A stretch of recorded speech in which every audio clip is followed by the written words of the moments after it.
მიგნებები გქონდა, მაგალითად ამ ბრენდს ლოგოს ასე ვთქვათ ძალიან საინტერესო ლოგო არის ვიზუალურად და ადამიანის ასე ვთქვათ ადამიანის სახე არის ასე ვთქვათ გამოსახული ამ ლოგოზე. და ეს გამოვიყენეთ იმისთვის, რომ უფრო ადამიანური და უფრო ნაკლებად კორპორატიული ყოფილიყო ეს კომუნიკაცია.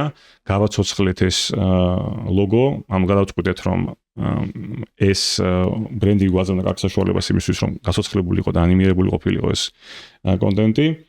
და ასევე გქონდა ეს მიგნება, რომ გვინდოდა ასოციაცია რაღაცის სწრაფად და სუბუქად კეთების და ეს იყო თვალის ჩაკვრა, რომელიც ვთქვათ სახელი გადავარქვით, rebranding აუკეთეთ თვალის ჩაკვრას და დავარქვით თვალის დახამხამებაში.